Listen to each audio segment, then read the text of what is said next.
At kung maabot panahon mamatay ka, confident ka nga banhawon usab ka sa Dios o makikuban kanya sa walay katapusan.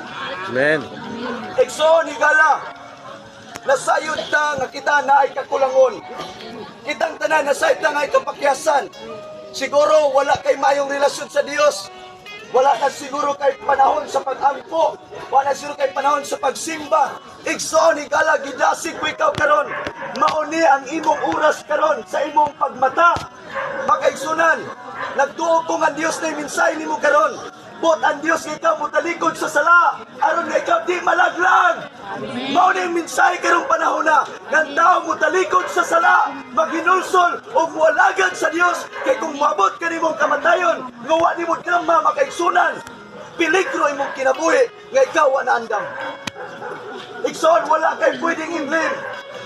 Dili nimo pwedeng i-blame imong pare, imong pastor, imong ministro. Ang imong i-blame, ang imong kaugalingon.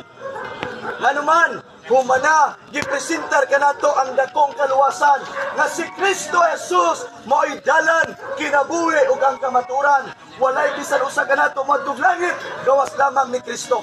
Sato pa, ang gikinahanglan nato dili lang kay reliyon, dili lang kay nindot nga kapunungan.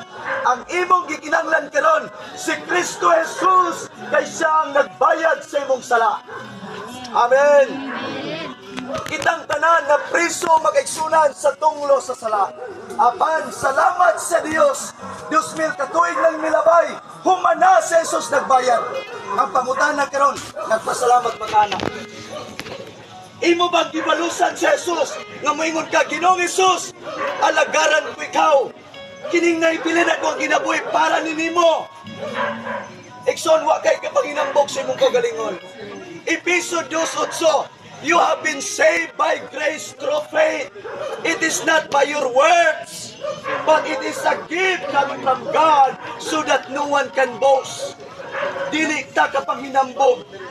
Ang kaluwasan, gasa. Amen.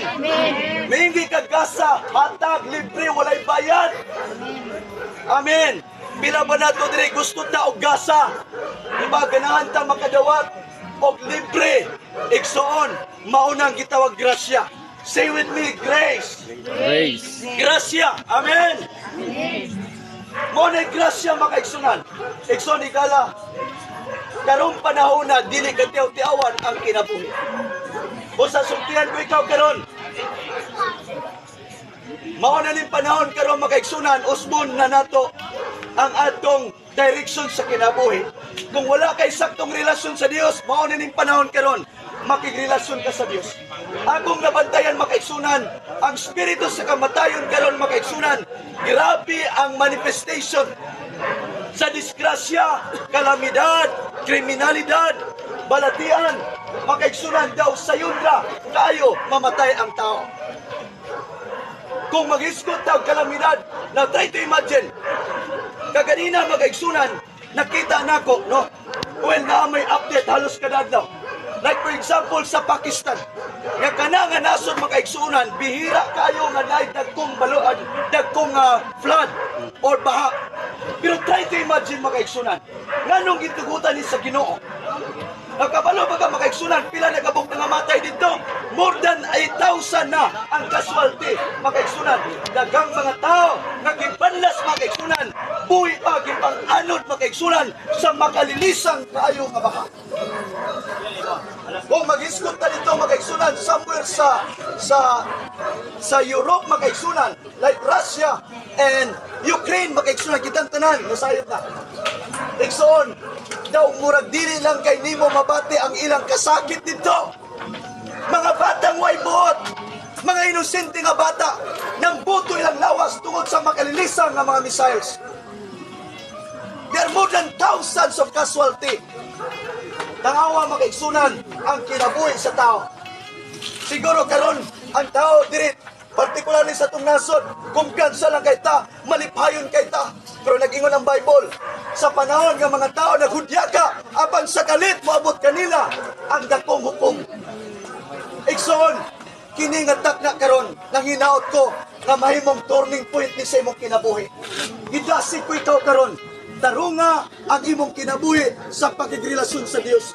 Kay kitang tanan makaigsunan kandidato yun sa langit nga giandam sa Ginoo. Kay kitang tanan gihigugma sa Dios, gilukat na ta ni Kristo o dili pod si Kristo nga malaglag ka, ang gikinanglan lang sa Dios gikan nato. Kay kitang tanan magpaubos sa Dios, maghinulsulta, isugid nato atong mga sala, taligdan nato atong sala, ihalad nato atong kinabuhi. Hallelujah.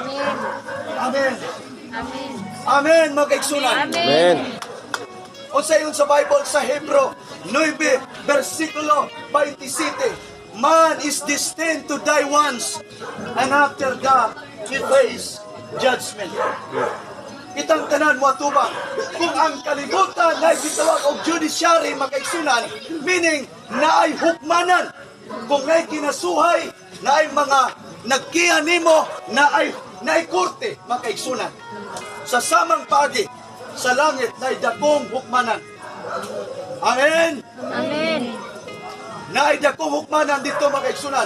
Kitang tanan muatubang dito sa hukmanan sa Dios. Amen. Ikaduhang Korinto 5 versikulo 10 makaigsunan, ang matag usa nato muatubang sa hukmanan.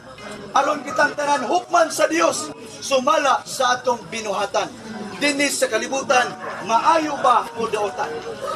Ikso ni Gala, wala ko lahi kabinin ninyo nining kagabion. Ang gugma sa Dios, enough na. Amen? Supisente kayo ang gugma sa Dios. Las nga butang makaigsunan, hinumdumi nga naay saad ang Dios nga maong kinabuhi nga walay katapusan. For God so loved the world, and He gave His only begotten Son, whosoever, si bisan kinsa, nga mutuokan niya, dili malaglag, apan may kinabuhi walay katapusan. Pila ba naton dire na nangandoy sa kinabuhi nga walay katapusan pataas daw sa kamot? Ang nangandoy sa eternal life nga saad sa Dios, taas daw sa kamot. Amen. Ekson, ini nga oras sagrado ni alang natong tanan. Nanginaot ko nga karong oras sa instrumento ko sa Dios para nimo. Manginaot ko nga karong oras sa mauni ang imong spiritual opener makaigsunan na somehow makarealize ka panahon na karon magbalik loob sa Dios. Amen. Kung sa ingon ni Jesus makaigsunan, I am the way, ako ang dalan. John 14 verse